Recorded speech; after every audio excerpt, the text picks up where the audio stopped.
मेरे बच्चे, यदि तुम्हें हम दोनों का संदेश प्राप्त हुआ है, अर्थात मैं तुम्हारी माँ लक्ष्मी और तुम्हारे पिता विष्णुदेव का संदेश तुम सुन पा रहे हो, तो निश्चित ही तुम्हें कल सुबह एक खुशखबरी मिलेगी। और वह खुशखबरी क्या होगी वो हम तुम्हें बताएंगे।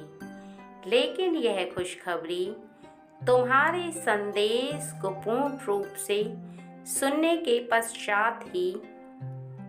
अगले दिन की सुबह प्राप्त होगी। यदि तुम हमारी बातों को ध्यान से सुनते हो और समझते हो, तभी इस खुशी को तुम प्राप्त कर पाओगे। अन्यथा यह खुशी ना तो तुम्हें महसूस हो पाएगी और ना ही तुम इसका आभास कर पाओगे। ना तो तुम्हें यह खुशी मिल पाएगी और ना ही तुम इसका आभास कर पाओगे, क्योंकि कोई भी खुशी तब मिलती है जब तुम्हारे हृदय को किसी ऐसी बात से प्रसन्नता होती है जिस बात को सुनने के पश्चात तुम्हारे हृदय में खुशी की लहर दौड़ उठे, क्योंकि वह बात तुम्हारे जीवन के लिए तुम्हें प्रसन्नता देने वाली होती है और तुम्हें खुश करने वाली ऐसी बात जो कि तुम्हारे जीवन में चल रहे समय में परिवर्तन लेकर आती है। अर्थात जो आज का समय चल रहा है उसमें परिवर्तन आता है, तब तुम्हारे जीवन में भी एक ऐसी खुशी प्राप्त हो जाती है जिसे सुनने के पश्चात तुम खुशी से झूम उठते हो। और इसके साथ साथ एक बात और भी सत्य है कि परिवर्तन जरूरी नहीं कि तुम्हारे जीवन में खुशी ही लेकर आए, गम भी लेकर आ सकता है, क्योंकि संसार में और प्रकृति में परिवर्तन होना निश्चित है। तभी तो बच्चा छोटे से बड़ा होता है और बड़े से बूढ़ा, और फिर वह अपने जीवन की समाप्ति की ओर चल पड़ता है। इसी प्रकार छोटे पौधे बड़े होते हैं और बड़े होने के पश्चात उनमें कुछ समय फल फूल लगते हैं और उसके बाद वह बूढ़े हो जाते हैं, सूख जाते हैं, उनकी जड़ें तक खोखली हो जाती हैं। लेकिन जो पेड़ जैसा होता है उसमें उतनी ही ज़्यादा शक्ति होती है, उतना ही लंबे समय तक फल लगते हैं और वह पेड़ सालों साल फल देता है। जिस प्रकार एक केले का पेड़ शीघ्र ही बड़ा हो जाता है और वह केवल एक बार फूल देता है और फल देता है, लेकिन वहीं आम का, कटहल का और बहुत सारे वृक्ष ऐसे होते हैं जो कि बहुत धीरे धीरे गति से बढ़ते हैं और काफ़ी वर्षों के बाद फल देना प्रारंभ करते हैं, लेकिन वह कई सालों तक फल देते ही रहते हैं। अर्थात जब तक जीवन इंसान का होता है तब तक वह फल देते हैं। और यदि पेड़ की सही से देखभाल की जाए तो वह कई वर्षों तक और कई पीढ़ियों तक फल देते ही रहते हैं, कभी सूखते नहीं हैं। लेकिन यदि उसकी देखभाल ना की जाए और उसकी रक्षा ना की जाए तो वह पेड़ भी सूख सकते हैं। लेकिन यह भी सत्य है कि जिस पेड़ में फल लगते हैं वह सभी को प्रिय होते हैं और सभी उसकी देखभाल जरूर करते हैं, क्योंकि संसार का नियम कुछ इसी प्रकार का है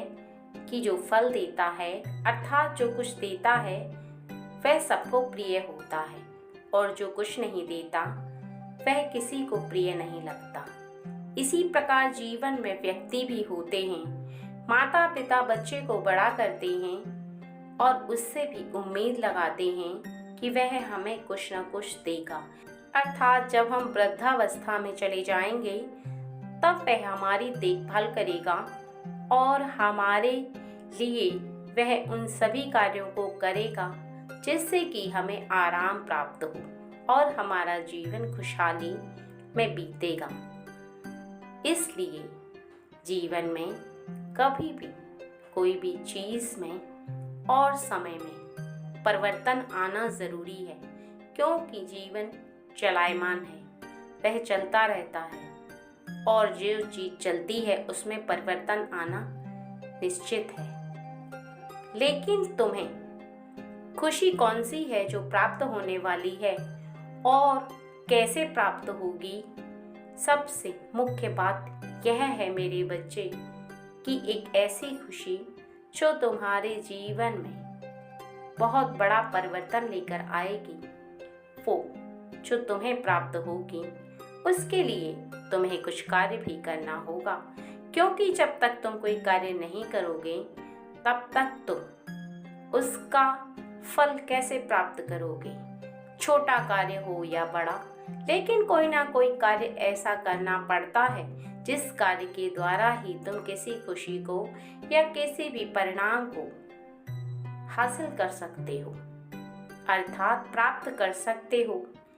अब सुनो ध्यान से कि यदि आज तुम मेरे संदेश को पढ़ रहे हो अर्थात सुन रहे हो, तो निश्चित ही इस बात को समझ लो कि कल प्रातःकाल जब तुम जगोगे तो तुम अपने जीवन की सभी बातों को भूलकर तुमने जीवन में क्या किया क्या नहीं किया, सही किया या गलत किया, जो करना था कर दिया, जो होना था वो हो गया, उस पर तुम्हारा अब कोई बस नहीं, क्योंकि तुम पीछे के समय में जाकर कोई भी बात को ठीक नहीं कर सकते और ना किसी चीज को व्यवस्थित कर सकते हो, ना की हुई गलती को सुधार सकते हो और ना ही तुम्हारा जो समय निकल चुका है वह तुम्हारे पास वापस चलकर आ सकता है, क्योंकि जो निकल चुका है वो जा चुका है। अभी का समय जो तुम्हारे समक्ष है अर्थात आगे का भविष्य जो चल रहा है, आने वाला कल, उस पर तुम्हें विशेष ध्यान देना होगा। और ध्यान तुम्हें यह देना है कि जब तुम प्रातःकाल उठोगे तो केवल अपने दोनों हाथों के हथेलियों को जोड़कर ईश्वर को प्रणाम करने से पहले केवल एक लोटे में थोड़ा सा जल लेना और ईश्वर का नाम लेकर अर्थात तुम जिस दैवी शक्ति को मानते हो उसका नाम लेकर बैठ जाना, पूरब की तरफ मुख कर लेना और तुम बस इतना ध्यान रखना कि तुम उसी दैवी शक्ति का स्मरण करना जिस दैवी शक्ति को तुम मानते हो, जिस पर सबसे ज़्यादा तुम्हें भरोसा है। तुम्हें ऐसा आभास होता है कि वह दैवी शक्ति कोई ना कोई संकेत देती है, तुम्हारे सबसे करीब है, क्योंकि जो दैवी शक्ति तुम्हें सबसे ज़्यादा अपने करीब लगेगी वही दैवी शक्ति को तुम महसूस कर सकते हो। और जब तुम मेरे बताए हुए कार्य को करोगे तो दैवी शक्ति भी निश्चित उस समय तुम्हारे करीब आएगी और तुम्हारे कुछ ऐसे बोलने पर तुम्हारी उस बात को अवश्य ही पूरा करेगी। अर्थात तुम्हें बोलना केवल यह है कि तुम जिस कार्य के बारे में अभी तक सोच सोच कर परेशान हो, अर्थात आज के समय में जो तुम्हारा आज का समय चल रहा है उसमें तुम कौन सी बात को लेकर परेशान हो, उस बात के बारे में वह कोई समस्या हो सकती है, तुम्हारे व्यवसाय से जुड़ी कोई बात हो सकती है, तुम्हारे भविष्य में होने वाले किसी कार्य के बारे में कोई बात हो सकती है, या तुम्हारा विवाह नहीं हो रहा है उसके बारे में कोई ऐसी बात जो तुम्हारे मन को बहुत ज़्यादा परेशान कर रही है। तुम्हें बार बार ऐसा आभास हो रहा है कि तुम्हारा वह कार्य पूर्ण नहीं हो रहा है, तुमने बहुत ज़्यादा प्रयास कर चुका है लेकिन वह कार्य अभी भी अधूरा है। कार्य चाहे बच्चे का हो या बड़े का या फिर बूढ़े का, कुछ भी हो सकता है। तुम्हारे मन को परेशान करने वाली वह कोई भी बात, उस बात को केवल तुम्हें बोलना है और वह इस तरह से बोलना है कि मेरा वह व्यवसाय बहुत ज़्यादा अच्छा चल रहा है, बहुत ज़्यादा उन्नति कर रहा है। मैं आज के समय में उस व्यवसाय को बहुत आगे तक ले जा चुका हूँ। आपकी कृपा से मेरा व्यवसाय आज आसमानों की ऊंचाइयों को छू रहा है। मैं उन सभी कार्यों को कर पा रहा हूँ जिनको करने में आज से पहले मैं असमर्थ था। अर्थात ये सब आपकी कृपा से हुआ है और मैं बहुत ही ज़्यादा प्रसन्न हूँ। इसलिए आप मुझे प्रसन्नता का आधार समझें। अर्थात मैं आपकी इस कृपा से बहुत ज़्यादा प्रसन्न हूँ। हे ईश्वर, आप अपनी कृपा को इसी प्रकार से मेरे ऊपर बनाए रखें और मेरा जो व्यापार या जो भी कार्य इतना अच्छा चल रहा है उसे आगे आगे बढ़ाएं। सिर्फ यह बात तुम्हें 21 बार बोलनी है और तुम्हें प्रतिदिन सुबह सूर्य निकलने से पहले ही इस बात को बोलना होगा। जो प्रक्रिया बताई है मेरे बच्चे, उस प्रक्रिया को बार बार दोहराना है। इस बात को तुम कोई उपाय या टोटका मत समझना मेरे बच्चे, क्योंकि यह कार्य बहुत ही ज़्यादा शक्तिशाली है और यह कार्य ही तुम्हारे जीवन में तुम्हें ऐसी खुशी प्रदान करेगा, ऐसी खुशी प्रदान करेगा कि तुम खुशी से झूम उठोगे। क्योंकि सुबह सुबह प्रातःकाल जब दैवी शक्तियाँ बहुत ज़्यादा प्रसन्न मन होती हैं और जब प्रसन्नता मन दैवी शक्तियों का तुम आह्वान करते हो, अर्थात जिस दैवी शक्ति को तुम सबसे ज़्यादा मानते हो, जिस पर सबसे ज़्यादा तुम्हें विश्वास होता है कि वह दैवी शक्ति तुम्हारे करीब है और तुम उसे अपने करीब महसूस कर कर ऐसी बातें बोलते हो, तो वह दैवी शक्ति निश्चित ही तुम्हारी बात को सुनने के पश्चात तुम्हारी बात को उसी समय स्वीकार कर लेती है और बार बार अर्थात प्रतिदिन बोली गई बात से वह तुम्हारी जो भी बात होगी उसमें अपने आप ही शक्ति उत्पन्न हो जाएगी और वह कार्य पूर्ण होने के लिए वे दैवी शक्ति भी विवश हो जाएगी और तुम्हारे कार्य को पूर्ण करना प्रारंभ कर देगी। इस बात का ध्यान रखना कि बोलने वाली बात को हल्के मन से मत बोलना, बल्कि पूर्ण विश्वास के साथ बोलना। तुम्हारा पूर्ण विश्वास होना चाहिए उस बात में और तुम्हारी सोची गई विचारधारा में, क्योंकि यदि तुमने अपने विश्वास के साथ बोलने पर यह पूर्ण विश्वास रखा कि जो तुमने दैवी शक्ति के समक्ष बोला है वह कार्य अवश्य ही पूर्ण होगा, तो मेरे बच्चे यह भी सत्य है कि वह दैवी शक्ति उस कार्य को अवश्य ही पूर्ण करेगी। वह तुम्हारे कार्य को पूर्ण करने से पीछे नहीं हटेगी और ना ही तुम्हारे उस कार्य को अधूरा रहने देगी, क्योंकि यह सत्य है कि किसी भी बात को यदि 21 दिन तक लगातार किया जाए या बोला जाए वह सत्य होना प्रारंभ हो जाती है। मेरे बच्चे, यदि तुम्हें यह बात साधारण लगती है तो कोई बात नहीं है, तुम इस बात को करके देखो, तुम्हें इस बात की शक्ति का आभास स्वयं ही हो जाएगा। तुम्हें स्वयं पता चल जाएगा कि जो मैंने कहा है वो सत्य है और तुम इस बात को जान भी पाओगे कि बोली गई बात कोई साधारण बात नहीं है, बल्कि एक ऐसी शक्तिशाली बात है जिसका तुम्हें असर केवल उसी समय दिखाई देगा जब तुम इस कार्य को प्रतिदिन करते जाओगे। तुम्हें स्वयं आभास होगा कि अगले दिन से ही, अर्थात अगली सुबह से ही, प्रातःकाल से ही तुम्हें इसका असर जीवन में दिखाई देने लगेगा। तुम्हें एक ऐसी खुशखबरी प्राप्त हो जाएगी जिसको देखकर तुम निश्चित ही प्रसन्न हो जाओगे। अर्थात जो भी तुम्हारा ऐसा कार्य है जो अभी तक पूरा नहीं हुआ है, वो तुम्हारा मन उस पर संकेत देने लगेगा। तुम्हारा मन प्रसन्न रहकर उस बात पर जिस पर अभी तक विश्वास नहीं कर पाया था, तुम्हारा मन पूर्ण रूप से विश्वास करने लगेगा कि जो तुम बोल रहे हो वह सत्य हो रहा है, क्योंकि मन तभी किसी बात का सही से संकेत देता है जब वह कार्य पूर्ण होना प्रारंभ हो जाता है।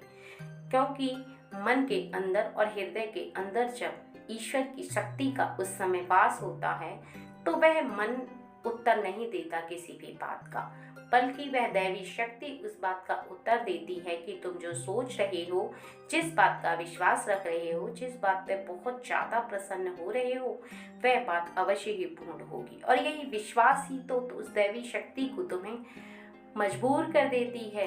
अपनी ओर आकर्षित करने पर, उस कार्य को पूर्ण करने पर, और व्यक्ति उस कार्य को पूर्ण होता स्वयं खुली आंखों से देख पाता है कि हाँ, सच यही है कि जो तुमने बोला और वो हुआ। और एक बात का तुम विशेष ध्यान रखना कि यदि अविश्वास से उस बात को बोलोगे या हल्के मन से किसी भी बात को बोलोगे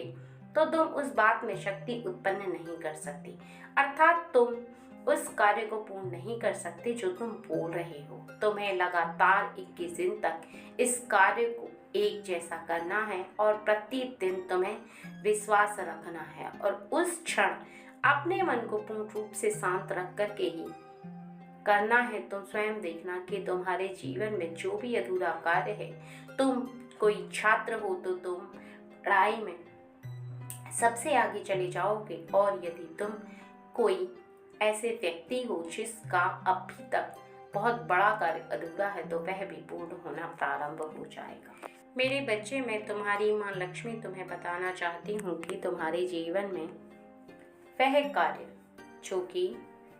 अभी तक पूर्ण नहीं हुआ था वह अपूर्ण होना प्रारंभ हो जाएगा और तुम्हें प्रातःकाल ही ऐसी खुशखबरी प्राप्त होगी कि तुम्हारा वह कार्य पूर्ण होने लगा है। उसके लिए केवल तुम्हें करना कुछ नहीं है। प्रातःकाल जब तुम कल सुबह प्रातःकाल जब तुम जगोगे तो इस बात को तुम्हें केवल कुछ समय के लिए बोलना है और अपने मन में धारण कर लेना है कि यह सत्य हो रहा है, अर्थात मेरे समक्ष खड़े हो जाना और मेरे समक्ष खड़े हुए अपनी आंखों को बंद करके अपने मन से अर्थात हृदय से मेरी प्रतिमा को देखने का प्रयास करना और ऐसा आभास करना कि तुम्हारा वह कार्य पूर्ण होने लगा है, अर्थात तुम्हें जिस कार्य के लिए लक्ष्मी की आवश्यकता है वह लक्ष्मी मैं तुम्हें दे रही हूँ और तुम्हारे लिए लक्ष्मी के सभी रास्ते खोल रही हूँ, अर्थात लक्ष्मी को प्राप्त करने की सभी मार्ग जैसे जैसे खुलने तुम स्वयं बंद आंखों से देखोगे तो तुम्हें स्वयं ही इस बात का पता चल जाएगा कि जो तुम स्वयं अपने मन की आंखों से देख रहे हो वह धीरे धीरे करके सत्य होना प्रारंभ हो चुकी है और वह मार्ग भी खुलने लगा है। जिसको तुम खुलते हुए बंद आंखों से देख रहे हो वह सत्य होने लगा है। खुली आंखों से देखा गया सपना और बंद आंखों से देखा गया मन से विचारधारा किया गया हर सपना पूरा होता है।